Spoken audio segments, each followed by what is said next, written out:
கண்ணியத்திற்குரியவர்களே, அல்லாஹ்வுடைய மகத்தான கிருபையினால் சிறப்பான முறையில் விவாதம் சென்று கொண்டிருக்க, எதிரணியினருக்கு சப்தம் இல்ல மைக்கு அப்படின்னு சொல்றாங்க. என்னை கேட்ட சத்தத்தை அதிகமாக கூட்டி தன்னுடைய கருத்தை நிலைநாட்டி விடலாம் அப்படின்னு நினைக்கிறேன். காரணம், இவங்க காட்டின கிதாபினுடைய ஆதாரம் நுக்கத்துல வருது. இப்னு சலாம் அவங்க சொல்லி இருக்கிறாங்க, தத்ரீபுர் ராவி, உசூல் சதஹசி, மஹ்சூல் ராஸி இமாம் சொல்லி இருக்காங்க. இந்த மாதிரி இமாம்களுடைய கருத்துக்களை நிறைய சொன்னாங்க. இந்த கிதாப்ல அப்படி வருது, அந்த கிதாப்ல எப்படி வருதுன்னு சொன்னாங்க. எல்லாமே அப்படித்தான் வருது, சொன்னது எதுவுமே மாற்றம் இல்லை. ஆனா இத்தனை கிதாபுல இப்னு சலாமுடைய அந்த கிதாபு, அதே மாதிரி ராஸி ரஹ்மத்துல்லாஹி அலைஹி அவங்களுடைய அந்த கிதாப்ல என்ன வருது அப்படின்னா, ஒரு பலமான ஆதாரம், இன்னொன்னு பலம் குறைந்த ஆதாரம். குர்ஆனுடைய ஒரு பலமான ஆதாரம், இன்னொன்னு பலம் குறைந்த ஆதாரம். இந்த ரெண்டு ஆதாரத்துல எதை எடுத்துக்கணும் அப்படின்னு பார்த்தா, பலமான குர்ஆனுடைய ஆதாரத்தை எடுத்துக்கொள்ள வேண்டும் அப்படிங்கிறது தான் அந்த கிதாப்கள் எல்லாம் தெளிவா சொல்லப்பட்டிருக்கு. இன்னும் சொல்ல போனா, இவங்க காட்டின அந்த இப்னு சலாமுடைய அந்த கிதாப், அதே மாதிரி அந்த இமாம், அதே மாதிரி இப்னு ஹஜர் அஸ்கலானி இந்த இமாமுடைய இவங்க யாராவது ஒரு ஹதீஸ நாங்க வேண்டாம், எங்களுக்கு இந்த ஹதீஸை நாங்கள் மறுக்கிறோம் அப்படின்னு எங்கேயுமே சொல்லல. நல்லா நீங்க ஞாபகம் வச்சுக்கணும். ஏன்னு கேட்டா, அவங்க என்ன சொல்றாங்க அப்படின்னா, இந்த மாதிரி குர்ஆனுக்கு குர்ஆனுடைய ஆதாரம், ஹதீஸினுடைய ஆதாரம், ரொம்ப ஆதாரம் கூட இருக்கக்கூடிய பலமான குர்ஆனுடைய ஆதாரத்தை எடுத்துக்கொள்ள வேண்டும். அதை விட குறைந்த ஹதீஸுடைய ஆதாரத்தை விட்டுவிட்டு பலம் நிறைந்த குர்ஆனுடைய ஆதாரத்தை எடுத்துக்கணும் அப்படிங்கறத அவங்க சொல்லப்படக்கூடிய வாதம். இதையெல்லாம் இவங்க எப்படி புரிஞ்சுக்கிறாங்க அப்படின்னு கேட்டா, எல்லாமே ஹதீஸ மறுக்கிறோம், ஹதீஸை மறுத்துவிட்டு குர்ஆனை நாங்கள் தேர்ந்தெடுக்கிறோம், ஹதீஸை மறுத்துட்டு சொல்றோம் அப்படின்னா, அதுல குறிப்பா இந்த பல்கைனி இமாமுடைய கருத்து சொன்னாங்க. நேற்றைக்கு அமர்வுல முழுசா நாம உட்கார்ந்து கவனிச்சுட்டே வந்தோம். அந்த புல்கைனி அந்த இமாமுடைய அந்த கருத்து மாறி மாறி மாறி மாறி இப்ப போன அமர்வுல பேசும்போது நம்மளுடைய ஹஜ்ரத் அவங்க பேசின அந்த ஒரு கிளிப்பிங்க போட்டு காட்டினாங்க. எவ்வளவு பெரிய அபாண்டமான குற்றச்சாட்டு, எவ்வளவு பெரிய மோசமான குற்றச்சாட்டு, இல்லாத ஒரு கபட நாடகம் அப்படிங்கிறது ரொம்ப தெளிவா தெரியும். அதுல சொன்னாங்களாமா, அன்கர ஹாதிய ரிவாயத்த, இந்த ரிவாயத்தை அந்த புல்கைனி இமாமுடைய அந்த சம்பவம் நல்ல அந்த கிதாபுல இப்னு ஹஜர் அஸ்கலானி எழுதுறார். அந்த சொர்க்கம் நரகம் என்று வரக்கூடிய அது சம்பந்தமான அந்த தகவலை எழுதிட்டு இப்னு ஹஜர் அஸ்கலானி தன்னுடைய ரிவாயத்துல பதிவு செய்யறார். வகதா, இப்படித்தான் அன்கர ரிவாயத்த ஷைகுனா அல் புல்கைனி, இந்த கருத்தை இமாம் புல்கைனி மறுக்கிறார் அப்படிங்கிற கிளிப்பிங்க திரும்ப மூணு தடவை போட்டு காட்டினான். ரொம்ப தெளிவா காட்டினான். ஆனா அதுக்கு பின்னாடி வருது, அந்த புல்கைனி இமாம் என்ன சொன்னார், சும்மா கால, அடுத்து கரெக்டா எங்க நிறுத்தினாங்களோ அந்த இடத்துல இருந்து அடுத்தவர் புல்கைனி இமாம் அந்த கருத்து இல்ல, அவங்க சொன்ன கருத்து இல்ல, அன்கர ஹாதிய ரிவாயத்த ஷைகுனா அல் புல்கைனி அந்த இமாம் மறுத்துட்டு சும்மா கால, அதுக்கு பின்னாடி வருது, ஒட்டுன மாதிரி வருது, சும்மா கால அந்த ஹதீஸுக்கு விளக்கம் சொல்கிறார் என்று சொல்லி ஹதீஸ்ல வருது. அந்த ஹதீஸுடைய விவரத்துல வருது, வஹம்லுஹு, அந்த ஹதீஸுடைய கருத்து என்ன தெரியுமா, அலா அஹ்ஜாரி, அந்த ஹதீஸ் அல்லாஹ் நரகத்திற்காக வேண்டி சில படைப்புகளை அல்லாஹ் படைக்கிறான் அப்படின்னு வருது. அந்த ஹதீஸ் மறுக்கவே இல்லை. அந்த ஹதீஸுக்கு விளக்கம் சொல்கிறார். கள்ள கபட நாடகம் கரெக்டா போன அமர்வுல அவங்க எங்க நிறுத்தினாங்களோ அதுக்கு அடுத்த வசனம் சும்மா கால, இமாம் புல்கைனி சொல்கிறார், வஹம்லுஹு, அந்த ஹதீஸினுடைய சொர்க்கம் நரகம் சம்பந்தமான ஹதீஸினுடைய கருத்து என்ன தெரியுமா, அலா அஹ்ஜாரின், அல்லாஹ் நரகத்திற்கு என்று சில கற்களை அல்லாஹ் படைக்கிறான் என்று கருத்து வைக்க வேண்டும் என்று புல்கைனி இமாம் ஹதீஸ மறுக்கவே இல்லை.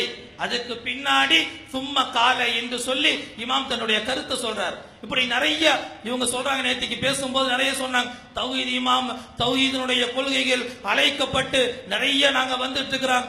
உண்மையிலேயே இஸ்லாத்தினுடைய ஆரம்பத்தில் நீங்க செஞ்ச ஆய்வு இஜ்மா காணாம போயிடுச்சு. அதுக்கு பின்னாடி செஞ்ச ஆய்வு அப்படியே போய் கடைசியில சுன்னா காணாம போயிடுச்சு. இப்ப ஹதீஸ்கள்லாம் காணாம போயிடுச்சு. சஹீஹான ஹதீஸ்கள் புகாரி இமாம பத்தி அவங்க குரங்குகளை பத்தி சொன்னாங்க. எவ்வளவு அபாண்டமான, அவ்வளவு ரொம்ப எவ்வளவு தரம் தாழ்த்தி விமர்சிக்க முடியுமோ அந்த அளவு புகாரி இமாம கீழே போட்டு தேய்ச்சிட்டாங்க. அவங்களுடைய கூடாரம் வளருதாமா, உண்மையிலேயே வளருது. எப்படி வளருது அப்படின்னா, அவர்களுடைய நம்முடைய கொள்கை அவர்களை பொறுத்தவரை காஃபிர். இந்தியாவை பொறுத்தவரை காஃபிருக்கு அதிகம் தான். இந்தியாவை பொறுத்தவரை காஃபிருக்கு அதிகம் தான். ஏன்னா இன்னைக்கு இவங்க டாபிக் எங்க வந்துட்டாங்க கேட்டா, குரானுக்கு எதிரான ஹதீஸ்கள் வந்துட்டாங்க. அடுத்து இவங்களுடைய விவாதம், குரானுக்கு சில ஆயத்துகள் முரணாக இருக்கிறது, அடுத்து நாங்க குரானை சில தள்ள போறோம். ஏன்னா குரான்ல நாசிக் மன்சூக் இருக்குது இவங்களுடைய அடுத்த கட்டம். எனவே உஷாராக இருக்க வேண்டியது நம்முடைய சமுதாயம் என்பதை நான் கூறி முடித்துக் கொள்கிறேன்.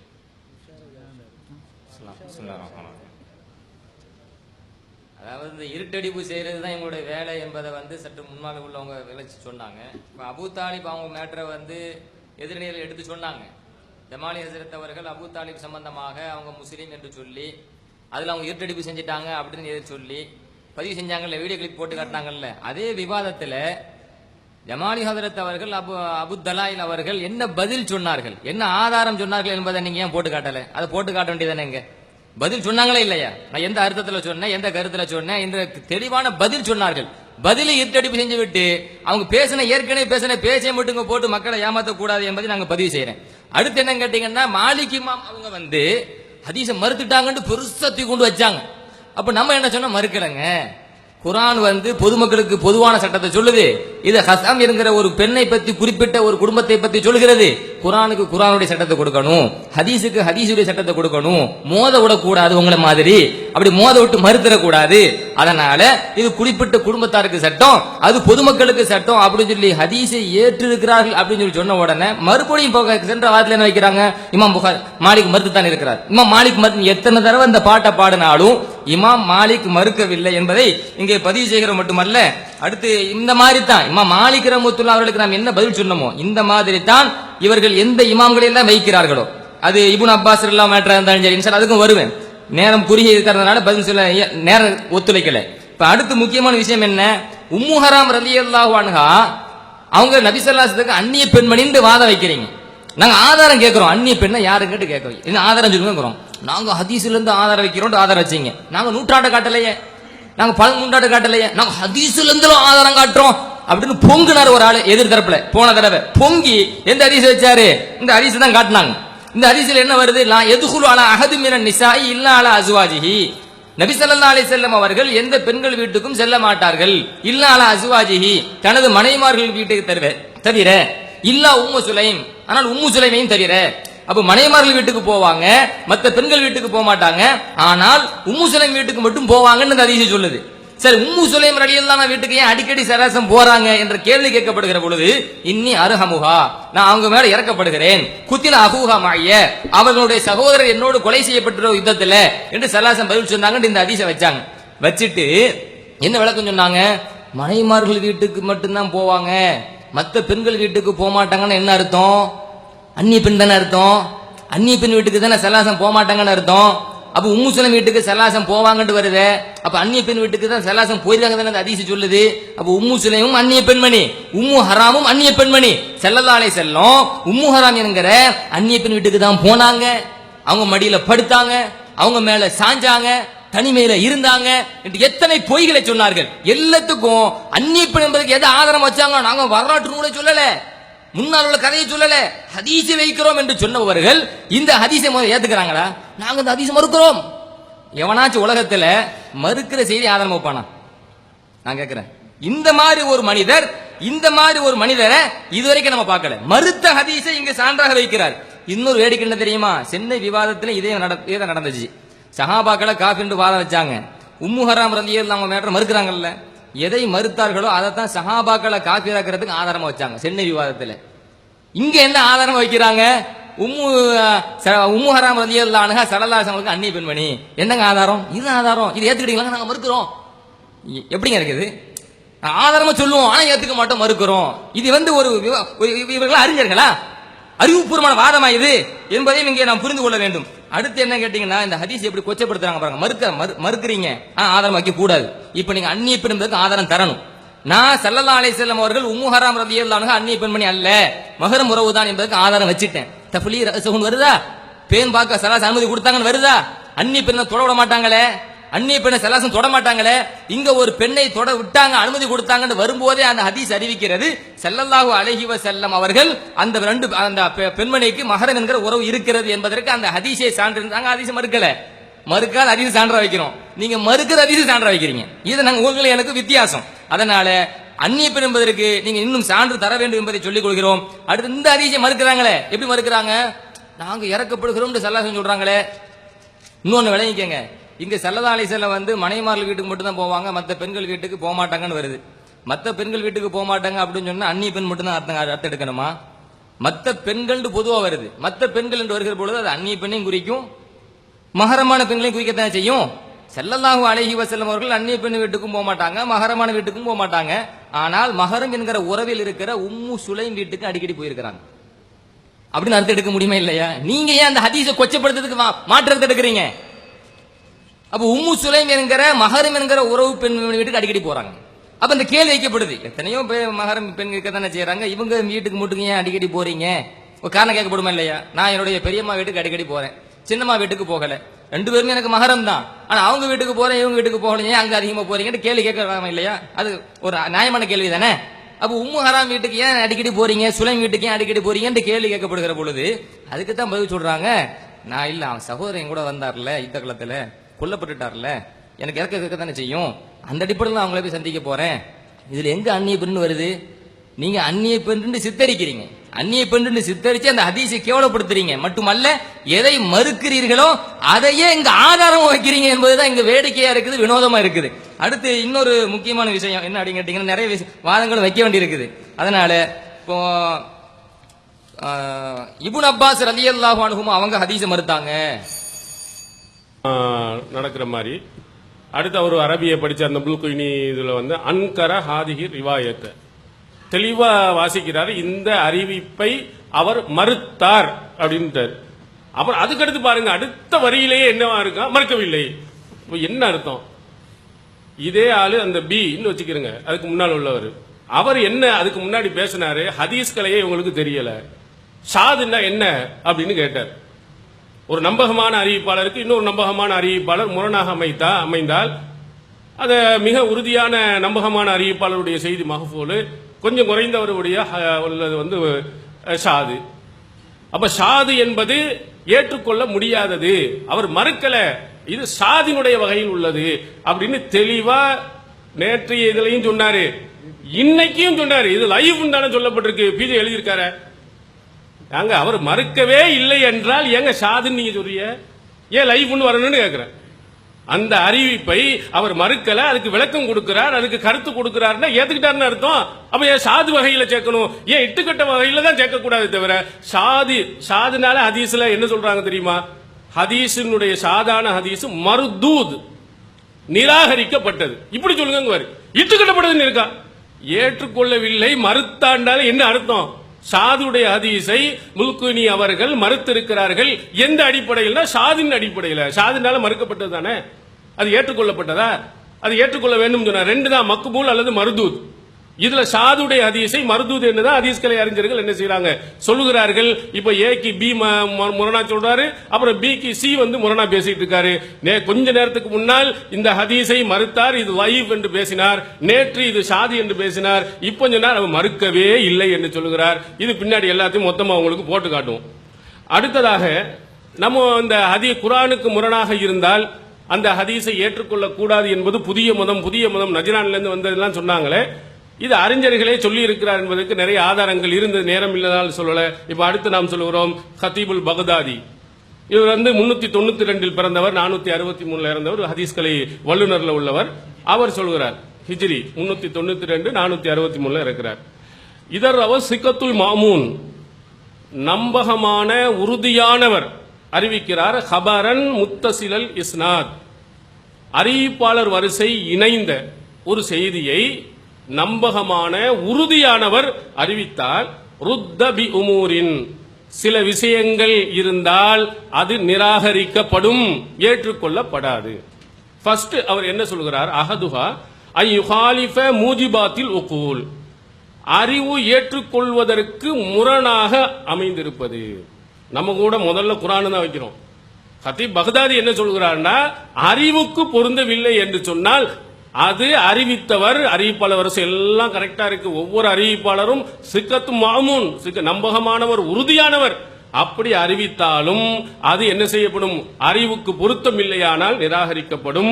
ஃபயோலமு புத்துலானுஹு, அது பொய்யான செய்தி என்று அறிவிக்கப்படும். ஏனால் அன்னஷர இன்னமா எரிது ஜவ்விசாத்தில் உக்கூல், இந்த மார்க்கம் இருக்கிறது அது அறிவு ஏற்றுக்கொள்ளும் விதத்தில் தான் செய்திகளை தருமே தவிர முரணாக வராது. அப்ப ரசூல் ஸல்லல்லாஹு அலைஹி வஸல்லம் சொல்லக்கூடிய அந்த செய்தி அறிவுக்கு பொருந்தவில்லையானால் அது நம்பகமான உறுதியானால் அறிவித்தாலும் நிராகரிக்கப்படும். கத்தீப் பக்தாதி சொல்கிறார்.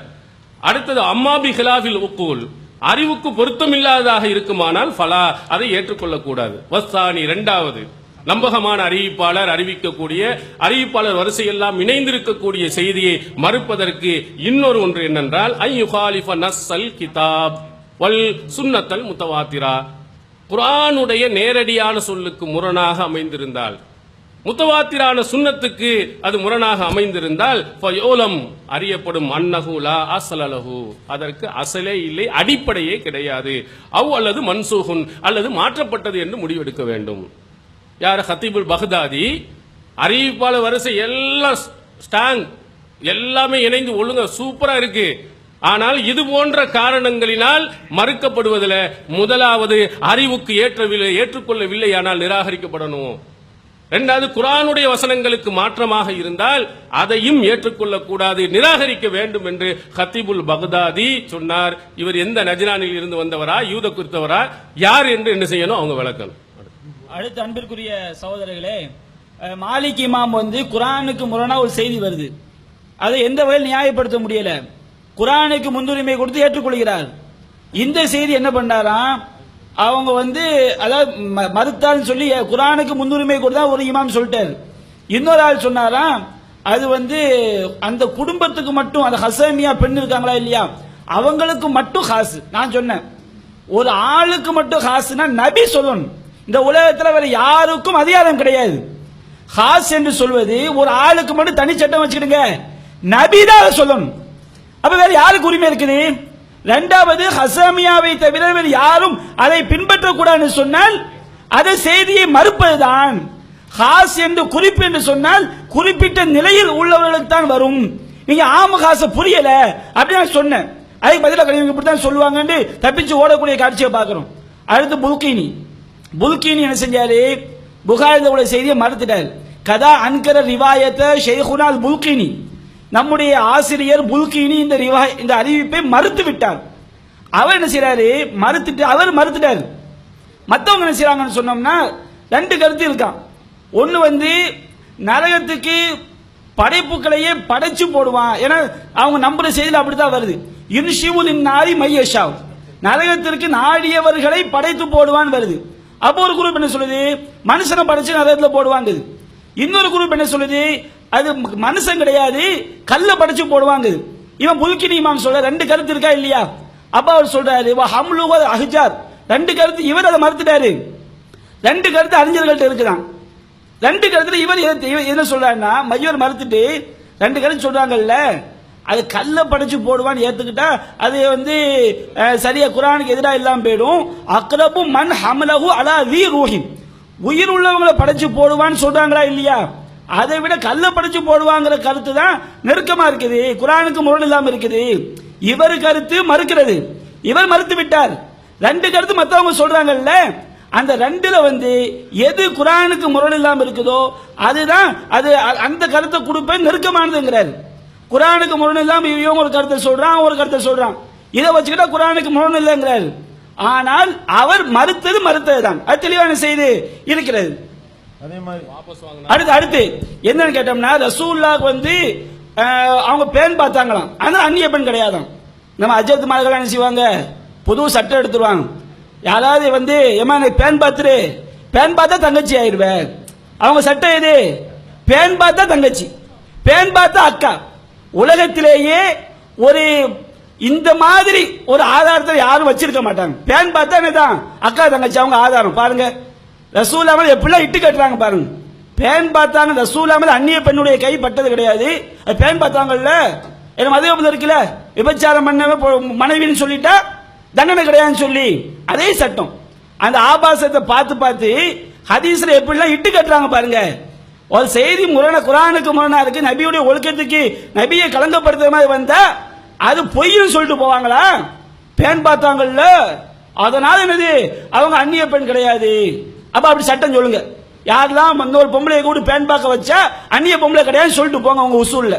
அதே மாதிரி பாருங்க சகோதரர்களே, அதாவது புல்கினி இமாம் என்னென்னலாம் அவர் மறுத்துட்டாருன்னு ஒத்துக்கிட்டு ஆகா இப்படி தெரியாதனமா இப்படி நம்ம உண்மையை போட்டு உடைச்சிட்டோமே அப்படின்னோனையும் முட்டு கொடுக்கறதுக்கு ஆளுகளை கூட்டிட்டு அது மறுத்தாருன்னு எங்க வருகிறதுன்னு உழப்பி கொண்டு இருக்கிறத பாக்குறோம். அப்ப புல்கினி இமாம் என்ன சொன்னாரு கடைசியில் அவங்களே கன்ஃபியூஸ் ஆகி போச்சு. புல்கினி இமாம் என்ன சொன்னாலும் நல்லதான் சொல்லியிருப்பாரு அப்படின்ற அளவுக்கு இப்ப நிலைமை ஆகி போச்சு. நிலைமை இந்த அளவுக்கு உதவக்கூடியதை பார்க்கிறோம். கபட நாடகமா? என்ன கபட நாடகம் ஆடிக்கிட்டு இருக்கிறோம்? நீங்கள் ஆடக்கூடியதான் கபட நாடகம் அள்ளி போட்டிருக்கிறோம். அம்புட்டையும் எடுத்து வச்ச வாதத்துக்கு பதில் வைக்கிறீங்களா? சுலைமான் நபி ஈமானுடைய விஷயத்துல அல்லாஹ்வுடைய அதிகாரத்துல கைய வச்சாருன்னு சொன்னமே, இது எப்படிப்பட்ட ஒரு வாதம்? இந்த வாதத்துக்கு இதுவரைக்கும் பதில காணோம். அதே மாதிரி சவர் நாசர் அவர்கள் இன்னைக்கு காலையில் அள்ளி போட்டாரு, அதுக்கெல்லாம் பதில் வந்துச்சா? என்னென்ன விஷயத்தை எல்லாம் சொல்லி இருக்கின்றோம். சுலைமான் அந்த மையத்துக்கு வேதனை செய்யப்படுறத, இறந்தவர்கள் அழுகும் பொழுது இறந்ததுக்காக அந்த மக்கள் குடும்பத்தினர் அழுதால் அந்த மையத்து வேதனை செய்யப்படும் அப்படின்னு வர்றது மறுத்து இருக்கின்றார். இமாம் ஷாஃபி அவர்கள் மறுக்கின்றார்கள் என்று செய்திக்கு சொன்னோமா இல்லையா? ஏன் சொன்னீங்களா? விளக்கம் சொன்னீங்களா? பாத்திமா பின்த் கைஸ் விஷயத்துல அந்த மாதிரி அந்த பெண்மணி சொல்றது தப்பு, பொய், அவங்க அப்படி சொல்றதை நான் ஏத்துக்கிற மாட்டேன் என்று சொல்லி சரிசியமாக சொன்னார்னு சொல்லிட்டு எடுத்து போட்டமே பதில் சொன்னீர்களா? சாட்சியம் சத்தியம், ஒரு சாட்சியமும் ஒரு சத்தியமும் இருந்தால் ஏற்றுக்கொள்ளலாம் என்று ரசூல் ஸல்லல்லாஹு அலைஹி வஸல்லம் அவர்கள் சொன்னதாக வரக்கூடிய செய்தியை ஹனஃபி மதுஹப் இமாம் மறுக்கின்றார் என்று சொல்லி எடுத்து போட்டமே, அதுக்கு பதில் சொன்னீர்களா?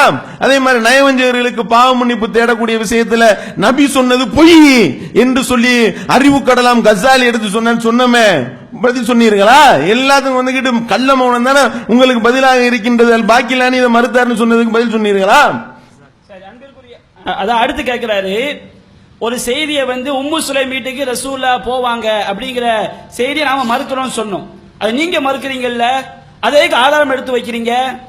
நாங்க மறுப்பதை எங்களுக்கு ஆதாரமா வச்சா தப்பு தான், நீங்க ஏத்துக்கிட்டீங்க.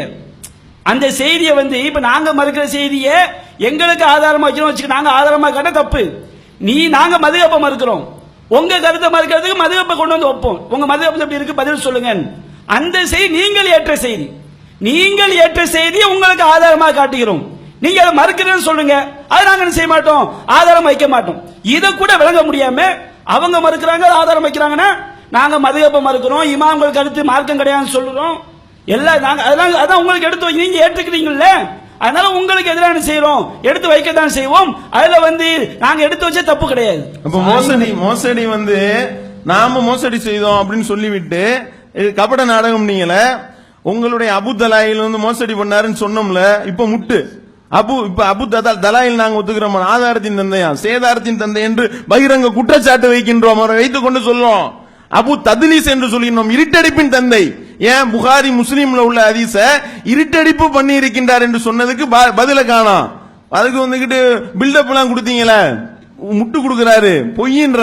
நீங்க சரியான அந்த கிளிப்பிங்க போடுங்க, விளக்கம் சொன்னார்னு வருதுல, அந்த கிளிப்பிங்க இப்ப நீங்க சொல்லுங்க. இந்த சாலிம் ஹதீஸ படிச்சு அர்த்தம் வச்சீங்கன்னா நல்லா இருக்கும்.